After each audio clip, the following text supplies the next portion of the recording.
Hi guys, good morning! Kumusta kayong lahat? Alam nyo, pinadali na po ng company natin kung paano mag-cash in sa ating system. Meron tayong bagong paraan ngayon kung paano ka magpondo sa portal mo ng mas mabilis. Okay, for today's video, gagawa tayo ng tutorial kung paano mag-cash in sa ating system. Punta ka lang doon sa account mo, no? Lagyan mo lang yung account mo. Okay, tapos yan, kita nyo po dyan, yun po yung account ko. Yan, Mark Tumarong. And as you can see, yung ang laman po ng ating system ay 0.52 pa lamang. Yan po yung available balance natin. Kaya ngayon, magka-cash in tayo. Okay, magpupundo tayo.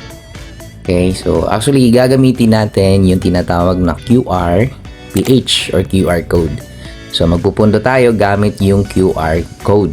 Okay, so punta ka lang dun sa cash in. Click mo yung cash in, tapos hanapin mo yung QR PH. Ayan, so nakita nyo dyan, nandiyan yung QR PH, click nyo lang.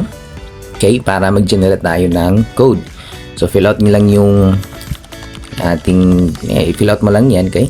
Tapos, ayan, kung magkano yung desired amount mo.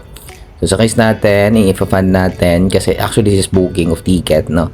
Tapos, ang pera ni client is nasa GCash. Okay, sinend niya sa akin sa GCash. So, from GCash, doon natin i-scan mamaya, okay?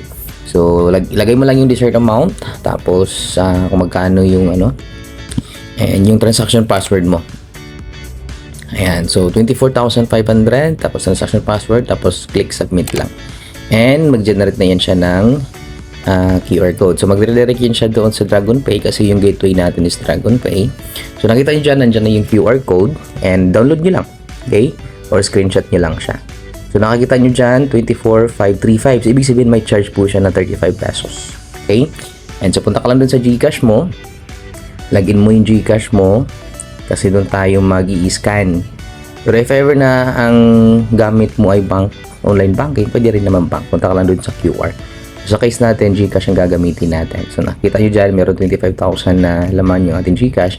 So, punta ka lang doon sa QR. Click mo yung upload QR. Okay, tapos, yan. So, makita nyo yung, hanapin mo yung dinownload mo. Tapos, i-click mo lang yung download mo. And, pag na-click mo yan siya, lalabas yung summary niya. Tapos, kumbaga, confirmation lang yan. Lalabas yung confirmation. And, nakalagay dyan, you're about to pay, no, ng 24,535. So, again, may charge siya na 35 pesos. So, sa pag-fund, gamit yung QRPH, may charge siya na 35 pesos regardless kung magkano ang iyong ipupondo.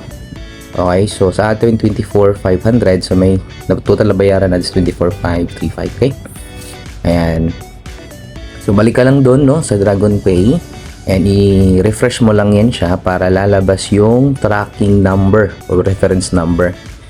So, i-ano mo lang yan siya, screenshot mo lang siya if ever, no, or in case para mayroon tayong babalikan na tracking number.